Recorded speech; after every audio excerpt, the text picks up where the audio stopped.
শুভেচ্ছা। আবারও সেই তৌহিদি জনতা সংবাদের শিরোনামে এসেছে। এবার কি? সিলেটে একটি নৌকাবাজ হওয়ার কথা ছিল 28শে আগস্ট। তারা দাবি জানিয়েছে সেটা বন্ধ করতে হবে। বরং বলা চলে তাদের অতীতের এই ঘটনাগুলি যদি দেখা হয় এই তৌহিদি জনতার, তাহলে বলতে হবে যে এটা তাদের দাবি নয়, এটা হুমকি। এর আগে আমরা কী দেখেছি? মাত্র কয়েকদিন আগে কিশোরগঞ্জে একটা কনসার্ট বন্ধ হলো। সেই কনসার্টে একজন মুফতি প্রকাশ্যে হুমকি দিলেন, বললেন কি, যে যদি এস মানে ওই কনসার্ট যারা করতেছে তারা যদি আসে তাদেরকে এস করে দেওয়া হবে, মানে ছাই বানিয়ে দেওয়া হবে। আরেকজন, তিনি মাওলানা আহমদুল্লাহ নামে একজন, তিনি বলেছেন যে শরীয়ত বিরোধী কোনো গান এখানে হইতে দেওয়া হবে না। ভালো কথা, এটা দাবি জানাতে পারে এবং তাদের দাবিটা অযৌক্তিক, তাদের নয়, ওই যে মৌলানা আহমদুল্লাহ সাহেবের দাবি অযৌক্তিক, মিথ্যা, এগুলো আমি বলবো না। কিন্তু কথা হচ্ছে নৌকাবাজ বন্ধ করে দেবেন কেন? যখন সামাজিক যোগাযোগ মাধ্যমে ব্যাপক সমালোচনা হওয়া শুরু হলো, তখন এই সামাজিক যোগাযোগ মাধ্যমে কিছু লোক, হয়তো তাদের পক্ষের, ওরা বলল যে এই ধর্মীয় কারণে বাধা দেওয়া হয়নি, এটা বাধা দেওয়া হচ্ছে নদীর পাড় ভেঙে যাবে। খুব ভালো কথা। নদীর পাড় ভেঙে গিয়ে যদি থাকে তাইলে অবশ্যই সেটা দেখার দায়িত্ব আছে স্থানীয় প্রশাসনের, এবং যারা আয়োজন করতেছে তারা কিন্তু কয়েক বছর পর্যন্ত এই আয়োজনটা করে আসছে।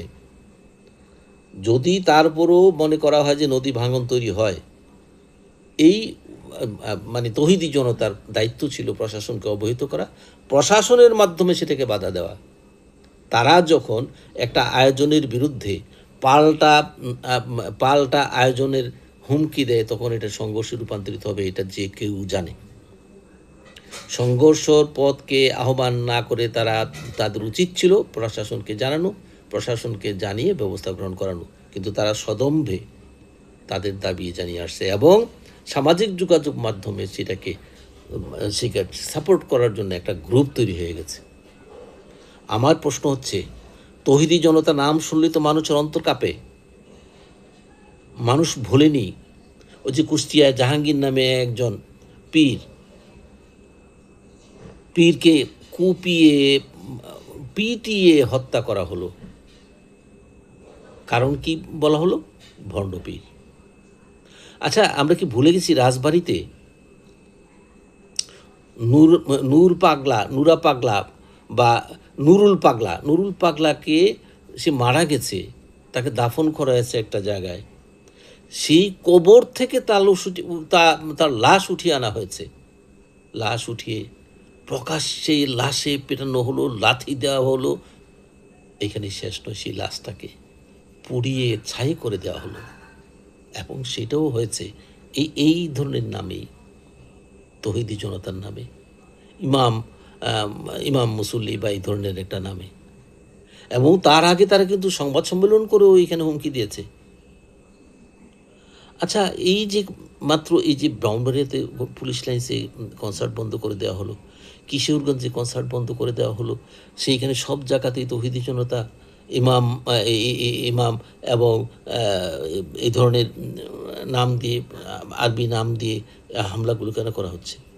বলা হচ্ছে কিশোরগঞ্জে সাউন্ড সমস্যা, তো শব্দ দূষণ হচ্ছিল। শব্দ দূষণ হওয়াটা কোনো অবস্থাতে মেনে নেওয়া যায় না। শব্দ দূষণ হওয়াটা মেনে নেওয়া যায় না। মেনে নেওয়া গেলে যখন ক্ষতি হয়, তখন কি হামলা করতে হবে, না প্রশাসনকে জানাতে হবে, না উদ্যোক্তাদের বলতে হবে যে আপনারা সাউন্ড কমান? সাউন্ড কমানোর জন্য উদ্যোক্তাকে বলা হলো না, প্রশাসনিক ব্যবস্থা গ্রহণ করার জন্য কোনো আয়োজন করা হলো না, ওরা লাঠি নিয়ে ওইখানে আক্রমণ করলো। এটা কি? তাইলে প্রশাসনের কোনো প্রয়োজন নেই, সরকারের কোনো প্রয়োজন নেই? তৌহিদি জনতার নাম দিয়ে গিয়ে একটা আঘাত করা, হামলা করা এবং একটা অস্থিতিশীল পরিস্থিতি তৈরি করাই কি উদ্দেশ্য? এগুলি বন্ধ হওয়া উচিত। এই যে ব্রাহ্মণবাড়িয়াতে কৌমি ছাত্র ঐক্য পরিষদ নামে গিয়ে ওই হামলা করা হলো। কৌমি ছাত্র ঐক্য পরিষদ, এই কৌমি ছাত্ররা কি এই শিক্ষা পায় যে নিজের হাতে আইন তুলে নিতে হবে? আমি যদি দেখি যে একটা অন্যায় কাজ হচ্ছে, সেই অন্যায় কাজের বিচার করার ক্ষমতা আমার নাই। আমি অনুরোধ করতে পারি অন্যায় কাজ থেকে বিরত থাকার জন্য। যদি আমার অনুরোধ না শোনে, স্থানীয় প্রশাসন আছে, প্রশাসনের সহযোগিতা নেব। আমি প্রয়োজনে তাদের বিরুদ্ধে আইনানুগ বিচারের ব্যবস্থা করবো, আইনানুগভাবে মামলা করব, আদালতে যাব। কিন্তু আমার এই অধিকার রাষ্ট্র দেয়নি। কথায় কথায় শরিয়া আইনের কথা তোলা হয়। আচ্ছা, শরিয়া আইন কি এই দেশ চলে? শরিয়া আইনে কি বলা আছে যে বাইরের কোনো মানুষ গিয়ে সে ভিন্ন মতাবলম্বীকে কুপিয়ে কেটে মেরে ফেলো? শরিয়া আইন তো একটা মানে একটা সুশৃঙ্খল ব্যবস্থার মাধ্যমে হয়। রাষ্ট্র তো শরিয়া আইনে চলে না, রাষ্ট্রের একটা আলাদা আইন আছে, সেই আইন আপনাকে মানতে হবে। আর যখন আপনি রাষ্ট্রীয় আইন শরিয়া ভিত্তিক করতে পারেন, তখন আপনি আপনার ব্যবস্থা নেবেন ওই আইন মোতাবেক। এবং আমি যতটুকু বুঝি, আমি শরিয়ত সম্পর্কে বুঝি না, জানি না, তবে আমার একটা স্বাভাবিক মন বলে যে শরিয়া আইন এটা সমর্থন করে না যে আপনি নিজের হাতে আইনটা তুলে নেবেন।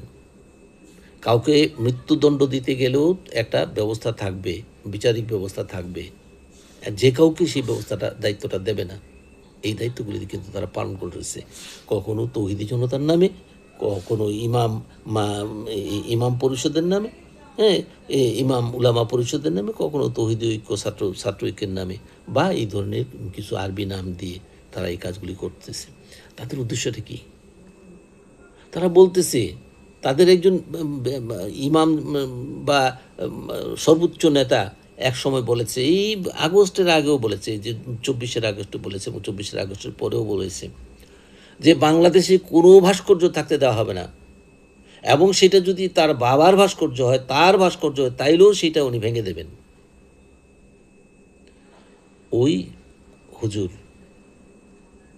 ভাস্কর্যের জাদুঘরে গিয়ে সুললিত কণ্ঠে পরামর্শ দিয়ে এসেছেন,